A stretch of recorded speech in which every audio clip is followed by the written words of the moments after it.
Welcome back to my channel hour happy ফ্যামিলিতে তোমাদের সবাইকে স্বাগত। গুড মর্নিং বন্ধুরা। তো দেখো ওয়েদারের অবস্থা খুব খারাপ একদম। পরশুদিন সকাল রাত্রির থেকে শুরু হয়েছে, কাল সারাদিন রাত হয়েছে, আজকেও সারাদিন একদম বৃষ্টি। তো চলো এখন ঘড়িতে বাজে 7টা আর এখন থেকে ভিডিওটা শুরু করলাম।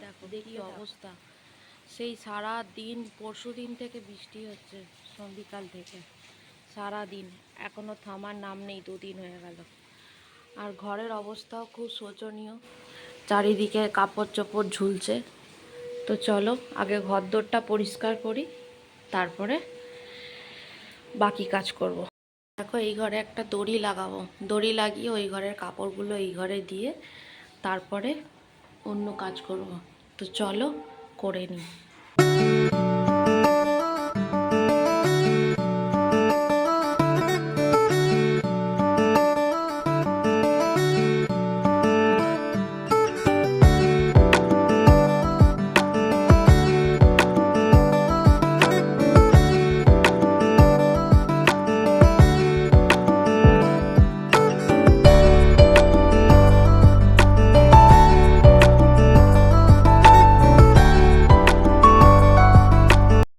তো দেখো দড়িটা খাঁটালাম, আর দড়িটা খাঁটাতে গিয়ে দেখছি ওখানটায় ধুলো পড়েছে, ওই জন্য ওগুলো নাবিয়ে একটুখানি পরিষ্কার করে দেবো।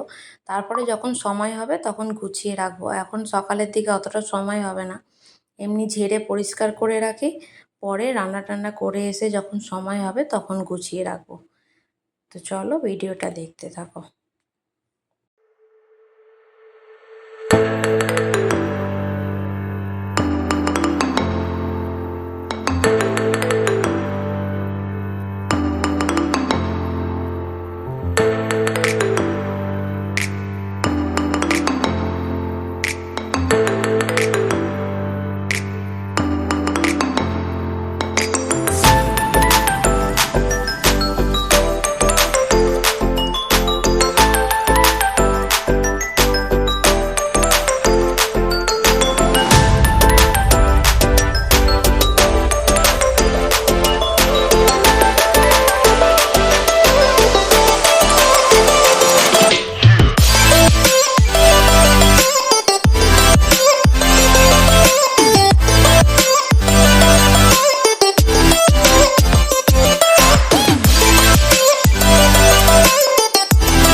তো দেখো ওই ঘরে পুতুলগুলো পরিষ্কার করে এই বিছানায় রেখেছি, রেখে আর দড়িটা খাটিয়ে এই ঘরে ভিজে জামা কাপড়গুলো যেগুলো আধ শুকনো হয়েছে সারা রাত পাখার হাওয়ায়, সেগুলো ওই ঘরে দিলাম, দিয়ে পরিষ্কার করে এবারে এই ঘরে এসেছি বিছানা তুলবো। মেয়ে ঘুমাচ্ছে, স্কুলের ছুটি আছে, ঘুমাচ্ছে, ওকে তুলে দেবো, দিয়ে তারপরে বিছানা তুলে ঘর মুছবো। তো মেয়েকে দেখো কখন থেকে ডেকে যাচ্ছি, ওঠার আর নাম নেই। ওকে ডেকে ডেকে তুলতে হবে, তারপরে ওকে তুলে নামিয়ে দিয়ে তারপরে আমি বিছানাটা তুলবো। তো লাস্টে ওকে তুলে দিলাম, উঠে বললো আমি জল খাবো, জল দিয়ে আর চেয়ারে বসবে, আর তারপরে কমপ্লান খাবে, খেয়ে তারপরে আবার যদি একটু শোবে, না হলে উঠে পড়বে, পড়তে বসবে। স্কুলের ছুটি থাকলে তো পড়াশোনা ব্যাস হয়ে গেল, বলবে আমাকে ছুটি থাকলে একটু তো ঘুমাতে দাও, না হলে তো আমি ভোরবেলা উঠে পড়ি, কত রকম পাঁয়তারাবাজির কথা। তো চলো ওকে ডেকে তুলে দিই, দিয়ে বিছানা গোছাই, আর পুতুলগুলো টেবিলে নামিয়ে রাখলাম, রেখে বিছানাটা ঝাড়বো, ওকে তুলে দেবো, তারপরে বিছানাটা গুছিয়ে চান টান করে রান্না বসাবো। তো চলো ভিডিওটা দেখতে থাকো।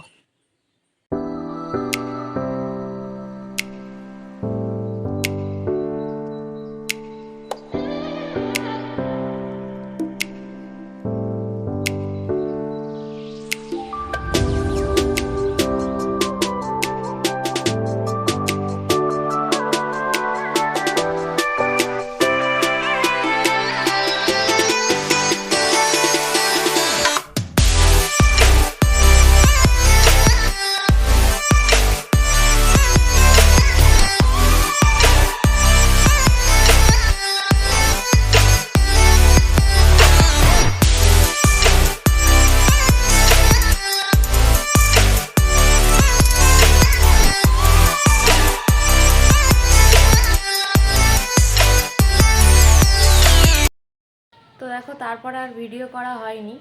আর ঘরদোর পরিষ্কার করা হয়ে গেছে, স্নান হয়ে গেছে, মেয়ে ওদিকে দেখো পড়তে বসেছে।